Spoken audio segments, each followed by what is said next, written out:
सबसे पहले हम बात करते हैं ब्लास्ट डिजीज के बारे में। ब्लास्ट डिजीज है वो राइस की फसल में एक बहुत ही माना जाना बीमारी है, बहुत ही फेमस है कई एंगल से। पूरे भारत भर में इसने एक तरह से कहें तो बहुत ही ज़्यादा लेवल में डिवास्टेटिंग नुकसान पहुंचाया है। और जिस फंजाई की वजह से होता है उस फंजाई का नाम क्या है? फंजाई का नाम है, you can note down, pyricularia oryzae. Pyricularia oryzae उसका नाम है। इस तरह से आप नोट कर सकते हैं पायरिकुलेरिया ओराइजी, और ये एग्जाम में आता है। ये फंजाई का इस तरह से स्पोर दिखाई देता है, ये इसका स्पोर है, मतलब जो पैथोजन है फंजाई उसका स्पोर है। अब जब ये प्लांट के अंदर में आता है, ये पैथोजन प्लांट के अंदर में आता है तो डिजीज करता है। अब डिजीज का सिम्टम कैसे होता है, सिम्टम कैसे दिखाई देता है वो जानते हैं। तो सिम्टम दिखाई देता है बिल्कुल इस तरह का, जैसे यहाँ पे आप देख रहे हैं ये वाला, इसको देख के आपको ऐसा लग रहा है इस तरह का। साथ ही साथ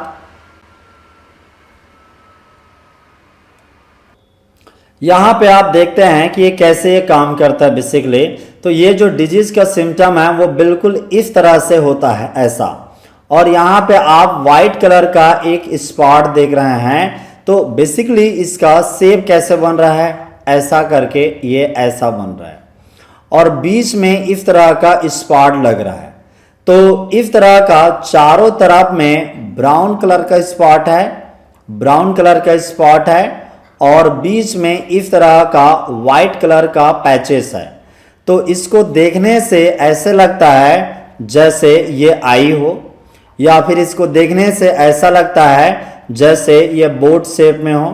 तो जब भी राइस की फसल में पत्तियों में इस तरह से बोट का सिम्टम या फिर आई का सिम्टम दिखाई देता है, ऐसे आई का सिम्टम या बोट का सिम्टम दिखाई देता है, तो ये समझ लेना ये कौन सा प्रॉब्लम है, ये ब्लास्ट का है। यदि सीवियर लेवल में आप देखते हैं तो आपको ऐसा सिम्टम इस तरह से छोटे दिखाई देंगे, ऐसे दिखाई देगा, और यदि आप ज़्यादातर देखेंगे तो इस तरह का सिम्टम दिखाई देगा। सीवियर कंडीशन में ये बीमारी इस तरह से जहाँ पे बालियाँ लगी होती है उस जगह में इस जगह को खराब कर देती हैं, सड़ा देती हैं, और ये नोडल पॉइंट है, ये नोड पॉइंट होता है, ये टूट जाता है। नोड यानी कि इसका गर्दन वाला पॉइंट। कई बार इसके इस नोड पॉइंट को या उसके ऊपर जो नेक होता है इसके ऊपर में ये बालियां होती है, पेनिकल होता है, ये टूट जाता है, तो फिर इसे नेक ब्लास्ट कहते हैं। क्या कहते हैं? नेक ब्लास्ट कहते हैं। परीक्षा के हिसाब से 2-3 पॉइंट को और चीज याद रखना। आप जान गए कि ये फंजाई पायरिकुलेरिया ओराइजी की वजह से होता है। सिम्टम जो है आई शेप या बोट शेड ब्राउन शेप दिखाई देता है, ये इसका एक यूनिक फीचर है। यहाँ पे आपको जानना ये भी है कि वो कौन कौन से कंडीशन है जो ब्लास्ट के आने को बढ़ाते हैं। I mean the favourable condition कौन कौन से हैं। सो फेवरेबल कंडीशन का मतलब है कि जब टेम्परेचर का कंडीशन या रेनफॉल का कंडीशन क्या रहता है कि ये बीमारी ज़्यादा आता है। तो यहाँ पे हम जान लेते हैं कि फेवरेबल कंडीशन कौन कौन से है। पहला फेवरेबल कंडीशन ये है ये बीमारी आने का, वो है कि हैवी डोज करते हैं, नाइट्रोजन का हैवी डोज। नाइट्रोजन का हैवी डोज इस बीमारी के आने के लिए ज़्यादा कारण है। दूसरा है बहुत ज़्यादा RH हो जाता है, रिलेटिव ह्यूमिडिटी हो जाता है, यानी कि 86 से 98% रिलेटिव ह्यूमिडिटी हो जाता है, तो ये बीमारी ज़्यादा आता है। इसके अतिरिक्त और क्या समस्या है, जब नाइट का टेम्परेचर है वो नाइट का टेम्परेचर गिर जाता है लगभग 20 डिग्री सेंटीग्रेड के आसपास, तो ये बीमारी है ये बहुत आता है। तो इसको आपको याद रखना है कि कौन कौन से इस बीमारी को बेसिकली बढ़ाने के लिए रिस्पॉन्सिबल है। अब हम बात करते हैं इसके कंट्रोल के लिए। तो कंट्रोल या मैनेजमेंट में कई ऑप्शन होते हैं। हम पहले एक तो इसके कंट्रोल के लिए जो अपनाते हैं वो है सीड को ट्रीट करते हैं। तो सीड को ट्रीट करने के लिए जो दवाई यूज होता है वो नॉर्मली कई सारे हैं।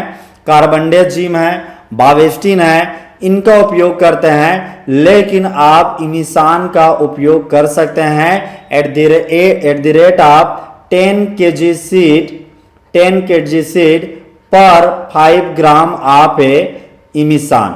तो इमिसान का 5 ग्राम लेकर के 10 kg सीड को मिला करके सीड को ट्रीट कर सकते हैं। लेकिन एक दो और चीजें याद रखना चाहिए, यदि आप डायरेक्ट स्प्रे करना चाहते हैं खेत में, यदि आप डायरेक्ट स्प्रे करना चाहते हैं खेत में, तो आप कार्बेंडाजिम स्प्रे कीजिए, कार्बेंडाजिम। और कार्बेंडाजिम कितना अप्लाई करना है आपको, कार्बेंडाजिम है उसका 50 EC के आसपास का उपयोग कीजिए। तो ये है। अब तीसरा एक तरीका है, वो है रेजिस्टेंट वैरायटी का उपयोग करना।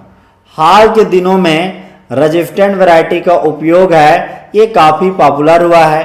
कौन कौन से रेजिस्टेंट वैरायटी हैं, तो IR8 है, IR36 है, ये रेजिस्टेंट वैरायटी है। फाल्गुना है, वो रेजिस्टेंट वैरायटी है। और जया है, ये भी रेजिस्टेंट वैरायटी है।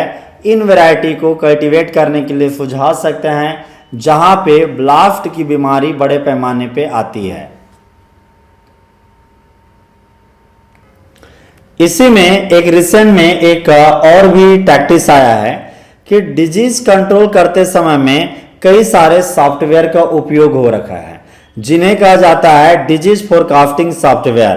तो एक डिजीज फोरकास्टिंग सॉफ्टवेयर है, उसे कहते हैं इपीबला।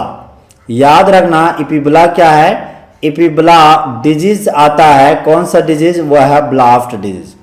ब्लास्ट डिजीज के फोरकास्टिंग करता है और उसे बताता है कि कितना बीमारी आता है, कितना नुकसान कर सकता है।